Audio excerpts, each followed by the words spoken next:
की, भारत माता की, भारत माता की। वंदे वंदे वंदे। मंच पर उपस्थित भारतीय जनता पार्टी के जिला के अध्यक्ष श्री मिट्ठू लाल जी, भारतीय जनता पार्टी के लोकप्रिय प्रत्याशी श्री नरपत सिंह जी राजवी, मान्य विधायक बड़ी सादरी श्री ललित जी, जिला प्रभारी श्री हेमंत लांबा जी, पूर्व जिलाध्यक्ष श्री रतनलाल गाडरी जी, जौहर स्मृति संस्थान के अध्यक्ष श्री नरेंद्र सिंह राव जी, मंच पर उपस्थित सभी पूज्य संतजन, भारतीय जनता पार्टी के सभी पदाधिकारीगण और चित्तौड़गढ़ की इस पावन धरा पर उपस्थित भारी संख्या में उपस्थित सभी मेरे भाइयों और बहनों,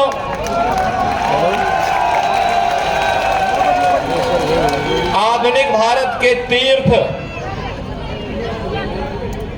वीर और वीरांगनाओं की इस पावन धरा को कोटि कोटि नमन करते हुए मैं आप सबका हृदय से अभिनंदन करता हूं। भाइयों बहनों, चित्तौड़गढ़ हम सबका तीर्थ है। स्वतंत्र भारत का तीर्थ है। भारत के अंदर जब भी, भारत के सामने जब भी कोई चुनौती आती है, एक मिनट में आगे होता है, भारत को जब भी कोई दुश्मन आंखें दिखाने का काम करता है तो सबकी नजरें इस पावन धरा की ओर आती हैं, गढ़ती हैं कि वास्तव में चित्तौड़गढ़ और मेवाड़ की धरती क्या वहन कर रही है। भाइयों बहनों, जिस धरती ने आज से नहीं सैकड़ों वर्षों से,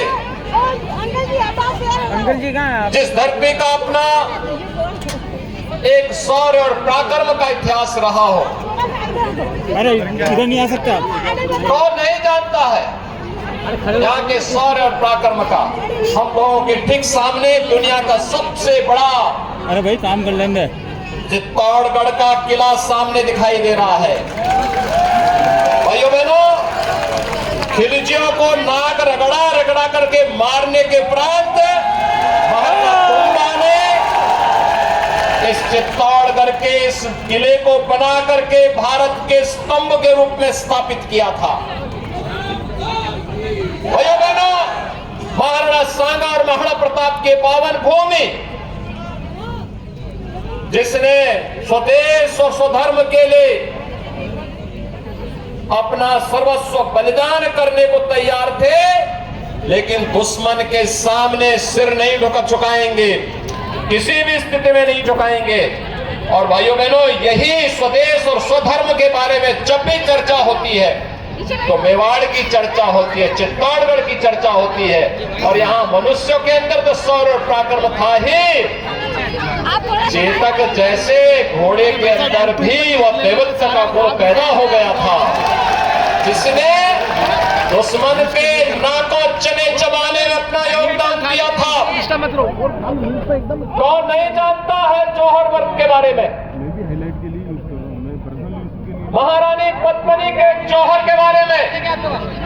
हम लड़ेंगे मातृभूमि के लिए, लेकिन जब दुश्मन कहीं भी हावी होगा तो उस गद्दार को अपने बदन को छूने नहीं देंगे, जौहर वर्द धारण करेंगे। यह संकल्प लेने वाली हमारी माताएं, हमारी रानियां इस देश को आज एक नई प्रेरणा प्रदान करते हैं। और भक्ति और सत्य का एक अद्भुत संगम मीराबाई की भी धरती है।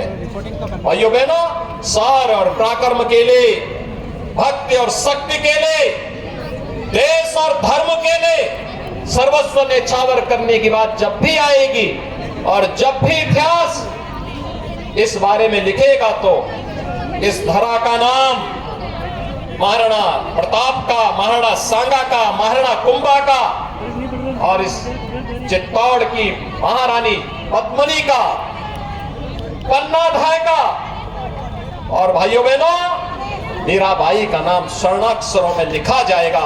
मैं इस अवसर पर इस धरा को कोटि कोटि नमन करते हुए आप सबका हृदय से अभिनंदन करता हूं। भाइयों बहनों, हमें वास्तव में पीड़ा होती है पिछले 5 वर्ष के अंदर राजस्थान को देख करके, और इसलिए पीड़ा होती है कि जब देश आगे बढ़ रहा है, पूरे देश में एक नए भारत का दर्शन हो रहा है, पूरा देश दुनिया में अपनी एक नई छवि के साथ जाना जा रहा है। भारत को एक नए शक्ति के रूप में, उभरते हुए ताकत के रूप में दुनिया महसूस कर रही है। यार इच्छा नहीं कर प्रधानमंत्री मोदी जी का नेतृत्व जरूरी आज पूरी दुनिया स्वीकार कर रही है। अभी हमने G20 के अध्यक्षता के रूप में प्रधानमंत्री जी के नेतृत्व में दुनिया के 40 राष्ट्राध्यक्षों का दिल्ली में हुआ सितंबर माह में महासमिट इस बात का उदाहरण प्रस्तुत करता है। दुनिया के अंदर आज प्रधानमंत्री मोदी जी जहां कहीं जाते हैं, भाइयों बहनों, पूरी दुनिया पलक पावड़ी बिछा करके उनका स्वागत करती है, उनका अभिनंदन करती है। यह अभिनंदन केवल प्रधानमंत्री मोदी जी का नहीं है भाइयों बहनों, भारत की 142 करोड़ जनता का अभिनंदन होता है। भारत का 142 करोड़ लोग गौरवान्वित होते हैं। भारत के बारे में धारणाएं बदली हैं। जो लोग पहले हेत इससे देखते थे, कमजोर देश के रूप में हमें देखते थे, आज वे लोग भी भारत की ताकत का एहसास कर रहे हैं। सीमाएं हमारी आज सुरक्षित हो रही है। पहले जिसकी मर्जी आती थी भारत की सीमा में घुस जाता था। पहले जिसकी मर्जी आती थी देश के किसी कोने में आतंकी घटना को वारदात दे देता था, निर्दोष नागरिकों की हत्या कर देता था। आज आतंकवादी भी जानते हैं और आतंकवादियों के आका भी जानते हैं कि नया भारत है, छेड़ता नहीं है, लेकिन अगर छेड़ोगे तो फिर छोड़ता भी नहीं है। और भाइयों बहनों, इस नए भारत में आज समस्या अकेले नहीं, समाधान की चर्चा होती है। समाधान, हम समस्याओं के लिए रोना नहीं रोते हैं, समस्याओं के लिए रोना नहीं रोते हैं। कांग्रेस ने आतंकवाद की समस्या दी तो मोदी जी ने धारा 370 को समाप्त करके इसका समाधान दे दिया। कांग्रेस ने नक्सलवाद की समस्या दी, मोदी जी ने गरीब कल्याणकारी योजनाओं के माध्यम से 142 करोड़ लोगों को जोड़ करके उसका समाधान दे दिया। कांग्रेस ने अलगाववाद की समस्या दी, मोदी जी ने कनेक्टिविटी के माध्यम से उत्तर से दक्षिण, पूरब से पश्चिम, पूरे भारत को जोड़ करके इसका समाधान दे दिया। ये नया भारत, हाईवे बन रहे हैं, world class highway, railway, airport, AIIMS, IIT, IIM, 1 district 1 medical college, हर घर नल की योजना, ये सभी नए भारत के अंदर हम सबको देखने को मिल सकते हैं। भाइयों बहनों, ये नए भारत में आज हम सब इस बात को महसूस कर सकते हैं, विकास भी है, गरीब कल्याणकारी योजनाओं का लाभ भी मिल रहा है। याद करिए, 55 से 60 वर्षों तक देश में कांग्रेस ने शासन किया, लेकिन गरीबों के घर में शौचालय नहीं बन पाए। 55 से 60 वर्षों तक शासन किया, गरीबों के आवास नहीं बन पाए। प्रधानमंत्री मोदी जी ने 12 करोड़ गरीबों के घर में एक शौचालय दे दिया, 4 करोड़ गरीबों को एक आवास उपलब्ध करवा दिया।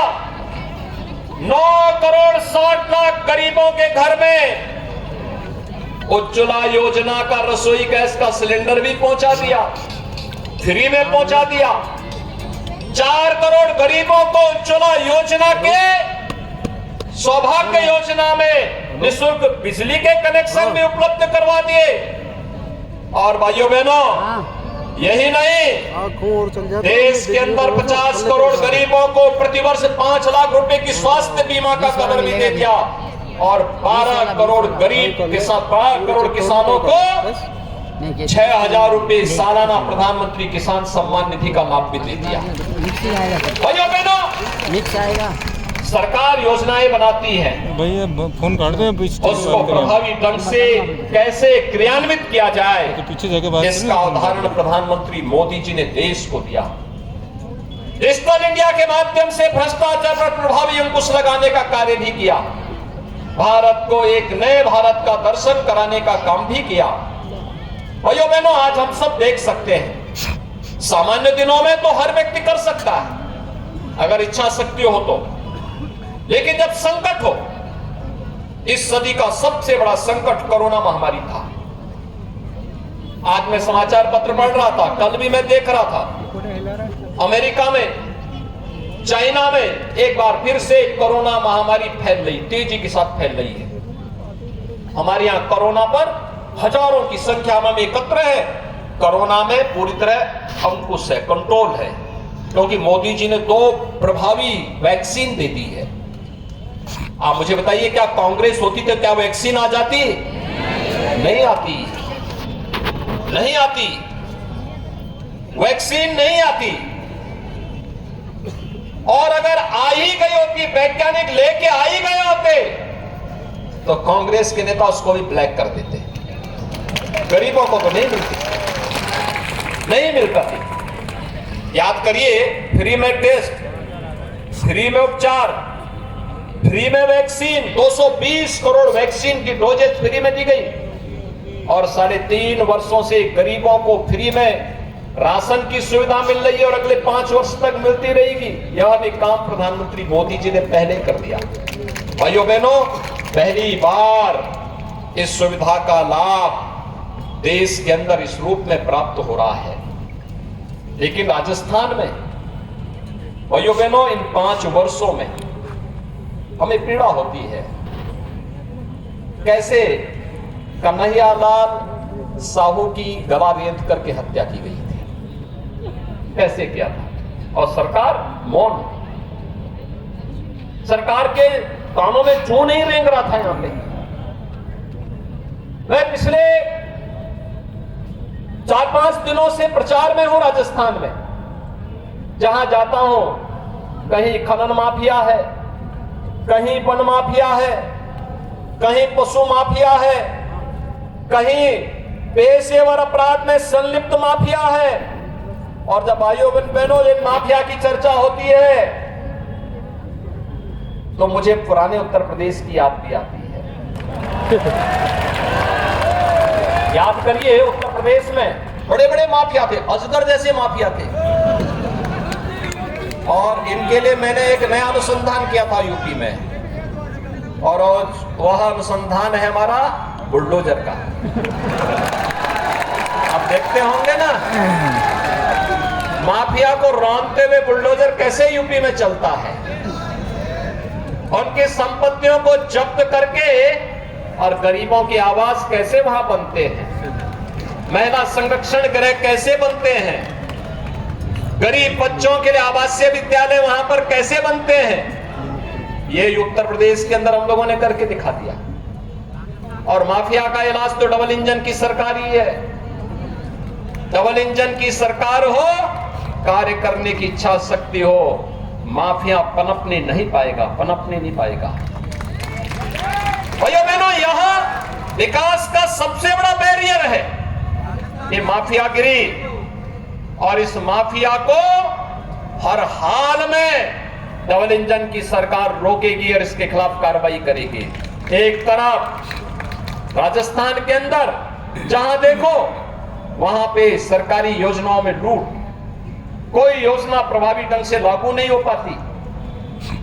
जब राजस्थान में विपत्ति आती है तो यहां के हुक्मरान पिकनिक मनाने के लिए निकल कर गए होते हैं। उन्हें राजस्थान की जनता जनार्दन की चिंता नहीं होती। एक और यह स्थिति, और दूसरी तरफ मैं देख रहा था भगवान राम का जन्म उत्तर प्रदेश में हुआ। वनवास कालखंड में भी सर्वाधिक समय यूपी के चित्रकूट में रहे। लेकिन भाइयों बहनों, रामनवमी में सर्वाधिक कार्यक्रम भी उत्तर प्रदेश में होते हैं, सर्वाधिक जुलूस उत्तर प्रदेश में होते हैं, लेकिन कर्फ्यू राजस्थान में लगता है। कर्फ्यू राजस्थान में। मैं वही सोच रहा था कि क्या ये कर्फ्यू राजस्थान में क्यों? पता लगा कि साहब वहां पे राजस्थान सरकार ने रामनवमी के जुलूस पे रोक लगा दी। रामनवमी के जुलूस पे रोक। मैं जिस जिले में जाता हूं वहां किसी एक संत की हत्या हुई होती है, यानी संत भी सुरक्षित नहीं। रामनवमी के जुलूस पे रोक, हर धार्मिक पर्व पे रोक, या वहां कर्फ्यू। 6.5 वर्ष से उत्तर प्रदेश में कर्फ्यू नहीं लगा, कोई दंगा भी नहीं हुआ। उत्तर प्रदेश के दंगाई दूसरे लोग की यात्रा में भेज दिए गए हैं। अब वे नरक लोक की यात्रा में गए हैं। उनको अब यहां मनुष्य लोक नहीं मिलने वाला है। और भाइयों बहनों, इसीलिए आज मैं आया हूं आपके पास। ये सरकार आपका न विकास करा सकती है, न सम्मान दे सकती है, न सुरक्षा दे सकती है, न गरीब कल्याण ही कर सकती है, और न आस्था का ही सम्मान कर सकती है। आस्था का सम्मान कैसे होता है? डबल इंजन की सरकार की ताकत और प्रधानमंत्री मोदी जी का नेतृत्व, अयोध्या में 500 वर्षों के बाद भगवान राम का भव्य मंदिर का निर्माण। भाइयों बहनों, बन रहा है ना? कोई संदेह? राजस्थान में कांग्रेस के इस माफिया प्रवृत्ति पर अंकुश लगाने के लिए 1977 में पहली बार कार्य प्रारंभ हुआ था, जब सरदेव श्री भैरव सिंह शेखावत जी इस राज्य के मुख्यमंत्री बने थे।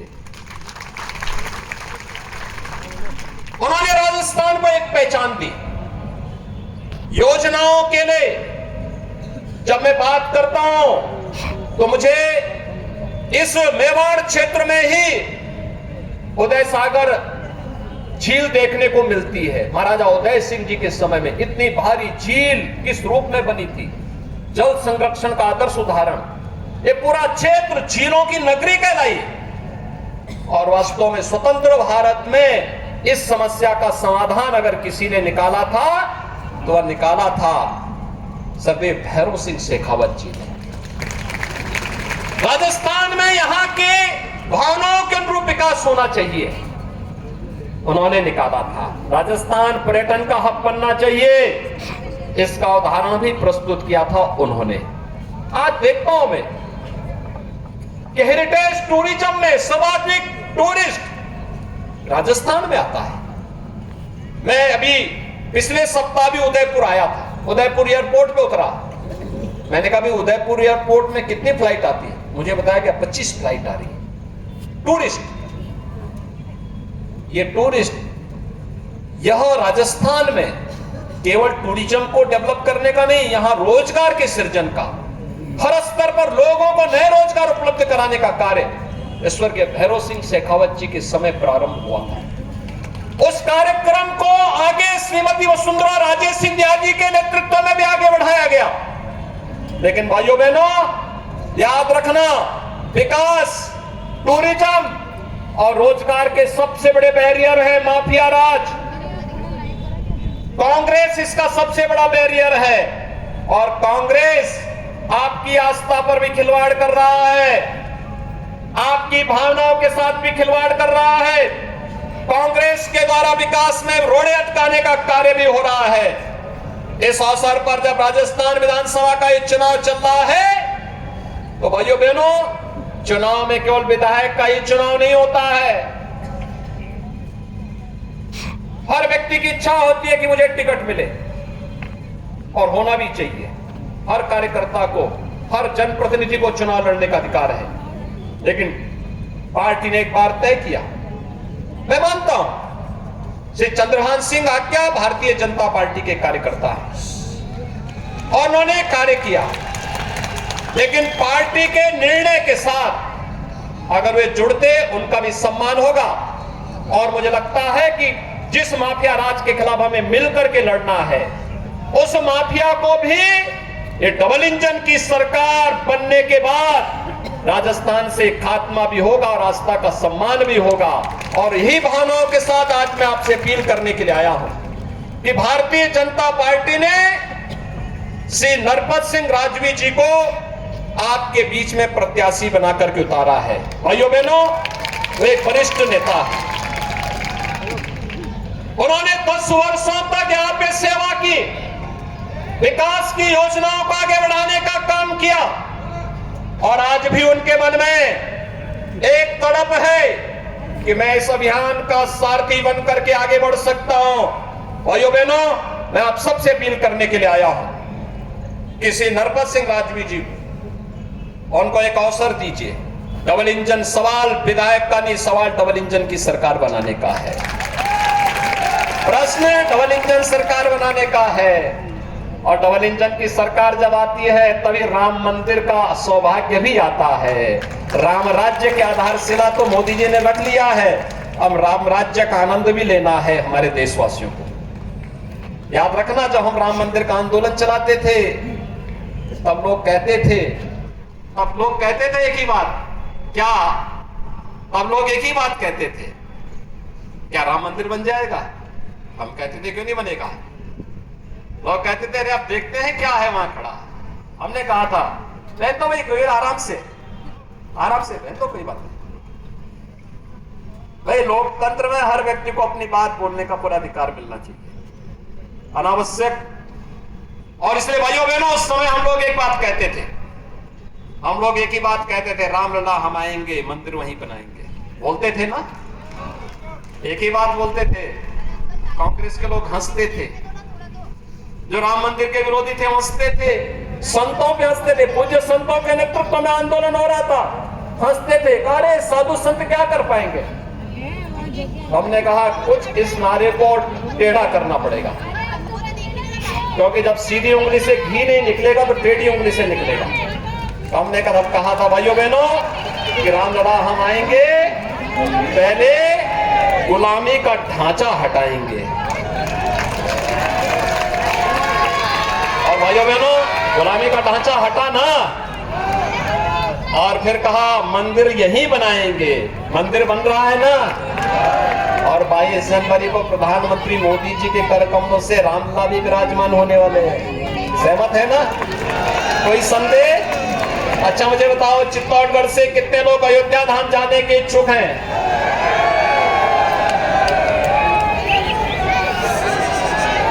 यानी पूरा चित्तौड़गढ़, आपका तो अधिकार है। अयोध्या पे तो आपका अधिकार है। भाइयों बहनों, अब मैं आपसे एक ही बात की अपील करूंगा। हमने अपने विधायक, जेवर के विधायक को यहां भेजा हुआ है, यहां देखने के लिए कि आपके साथ संवाद बनाएंगे।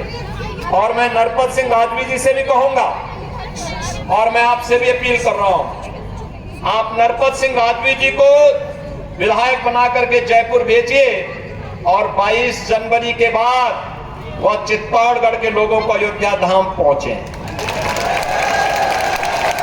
बाकी वहां की व्यवस्था हम देख लेंगे। सहमत है? सभी लोग सहमत हैं? सभी लोग सहमत हैं ना? तो मेरे साथ एक बार दोनों हाथ ला करके बोलेंगे, जहां तक मेरी आवाज जा रही है, भारत माता की, भारत माता की, भारत माता की, महाराणा प्रताप की, महाराणा प्रताप की, महारानी पद्मिनी की, महारानी पद्मिनी